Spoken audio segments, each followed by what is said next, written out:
Chennai cream சாலையில் உள்ள அமலாக்கத்துறை அலுவலகத்தில் எம்பி கதிர் ஆனந்த் ஆஜராகியிருக்கிறார். இது பற்றின மேலும் விவரங்களை செய்தியாளர் சசிதரன் வழங்கிட கேட்கலாம். சசிதரன், வணக்கம். இது தொடர்பான முழு விவரங்கள். நாடாளுமன்ற உறுப்பினர் கதிர் ஆனந்துக்கு சொந்தமான இடங்களில் 4 நாட்களுக்கு மேலாக அமலாக்கத்துறை நடத்திய சோதனைகளில் வீடு மற்றும் கல்லூரிகளில் கைப்பற்றப்பட்ட முக்கிய ஆவணங்கள் மற்றும் தொட்டத்தின் அடிப்படையில் விசாரணை மேற்கொள்வதற்காக அமலாக்கத்துறை ஏற்கனவே சம்மன் அனுப்பியிருந்தது. இந்த சம்மன் அடிப்படையில் சென்னை எழும்பூர் கிரீன் சாலையில் வீட்டுல இருந்தே என்ன பண்ண முடியும் அப்படின்னு யோசிக்காதீங்க. இங்க ஒருத்தர் வீட்லயே சோப்பு தயாரிச்சு மாசம் 3 லட்சம் ரூபாய் சம்பாதிக்கிறார். எப்படின்னு தெரிஞ்சுக்க ஃப்ரீடம் ஆப் டவுன்லோட் பண்ணுங்க.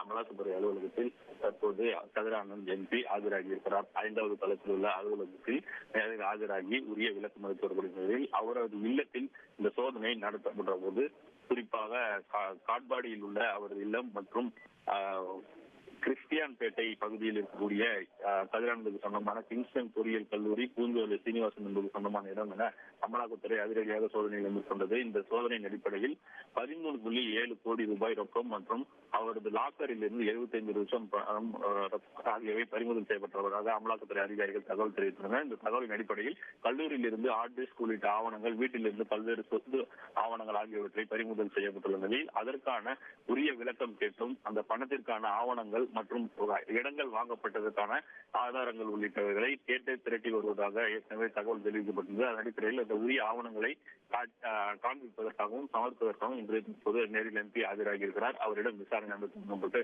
அமலாக்கத்துறை அதிகாரிகளால் விசாரணை நடைபெற்று வருகிறது. தகவல்களுக்கு நன்றி சசிதரன்.